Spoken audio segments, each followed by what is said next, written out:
White cop stops black woman in rage, then realizes she's a federal judge and he's finished. The city hummed under the weight of a humid summer evening, its pulse a cacophony of car horns and distant sirens. Officer Daniel Harper gripped the steering wheel of his cruiser, his jaw tight.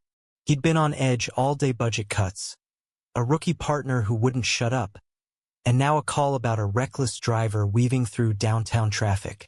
The description: a black woman in a silver sedan. Harper spotted the car cutting through an intersection, and his pulse quickened. He flipped on the siren, the red and blue lights slicing through the twilight. The sedan pulled over, tires crunching against the curb. Harper stepped out, his boots heavy on the asphalt, his hand brushing the holster at his hip. The driver's door opened, and a woman emerged, tall, poised, her dark hair pulled back in a tight bun. She wore a tailored blazer, her posture radiating authority despite the sweat beading on her brow. Her name was Judge Amara Coleman, though Harper didn't know that yet. All he saw was a black woman who didn't look scared enough for his liking. "Hands where I can see them," Harper barked, his voice sharper than necessary. Amara froze, her eyes narrowing. She raised her hands slowly, deliberately, her gaze locked on his. "Is there a problem, officer?" she asked, her tone calm but edged with steel. Harper bristled. "You were swerving back there. License and registration now." His rookie partner, Officer Jenkins, stood by the cruiser, shifting nervously, sensing the tension but unsure how to intervene. The street wasn't empty. Passers-by slowed, phones raised, capturing the scene. Amara reached for her purse, her movements measured. "I'm getting my ID," she said, her voice steady despite the weight of Harper's stare. "You don't get to tell me what you're doing," Harper snapped, stepping closer. "You think you can just—" "Careful," Amara cut in, her voice low but piercing. "You're escalating something you don't understand." The words hit Harper like a slap. He felt the eyes of the crowd, the weight of their judgment. His hand twitched toward his holster, not to draw but to assert control. "Don't lecture me," he growled. "I know your type." Amara's eyes flashed with something dangerous, not fear, but fury. "My type?" she repeated, her voice rising. "You mean a black woman driving home after a 12-hour day? Or someone who knows her rights?" The crowd murmured, phones still recording. Jenkins stepped forward, his voice shaky. Sir, maybe we should stay out of this." Harper shot back, his face reddening. He turned back to Amara. "Step out of the vehicle now." Amara didn't move. "On what grounds?" she asked, her voice cutting through the humid air. "You haven't articulated a single valid reason for this stop beyond your own assumptions." Harper's chest tightened. He wasn't used to being challenged, not like this. His training, his instincts screamed to take control, to make her comply.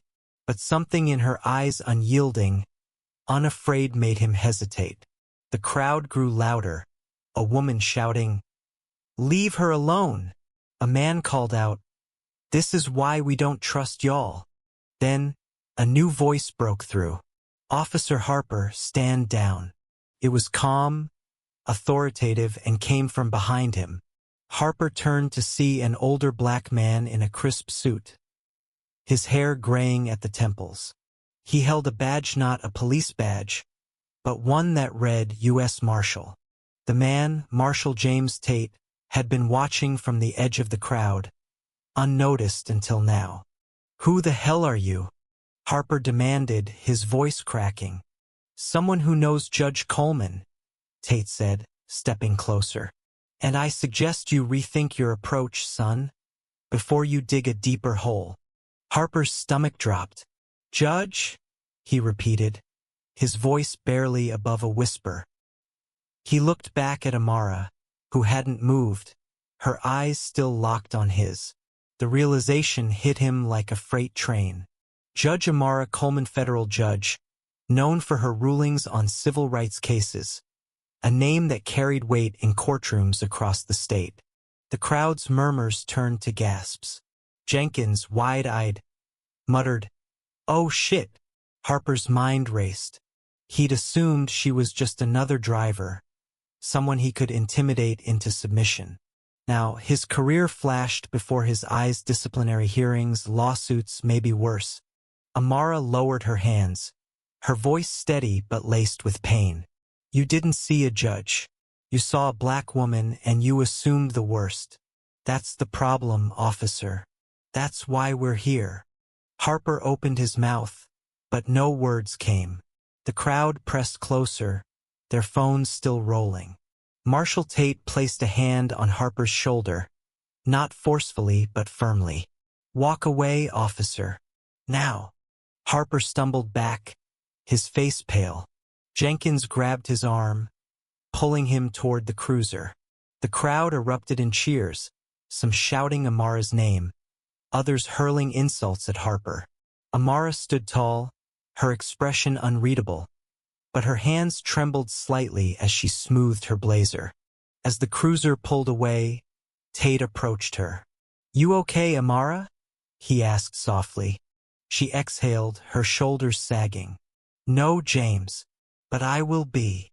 She looked at the crowd, at the faces, some black, some white, some young, some old, united in their anger and hope.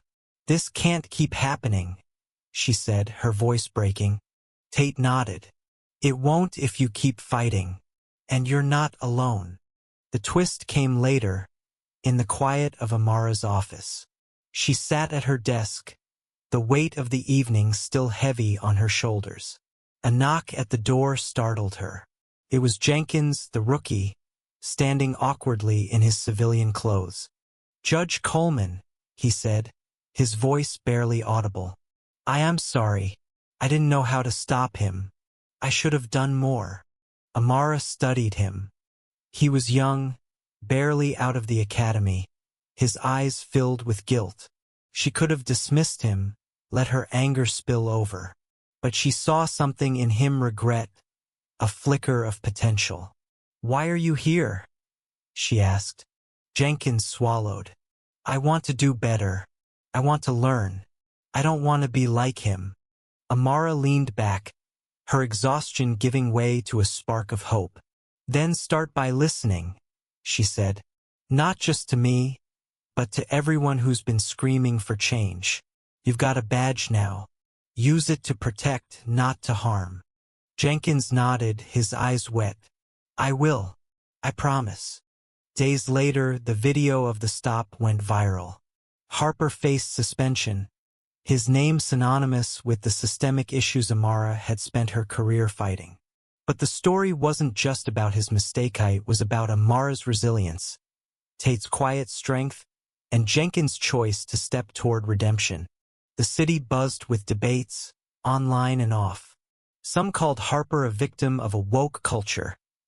Others saw Amara as a hero standing against injustice. The truth, as always, lay in the gray. Amara returned to her courtroom, her rulings sharper, her voice louder. Jenkins began attending community forums, listening, learning. And somewhere, in the heart of the city, a wooden notice board stood, its handwritten sign a quiet call to action. Justice on trial. One stop, one truth. What do you think? Was Harper's mistake a personal failing, or a symptom of a deeper systemic issue? Share your thoughts on justice and accountability.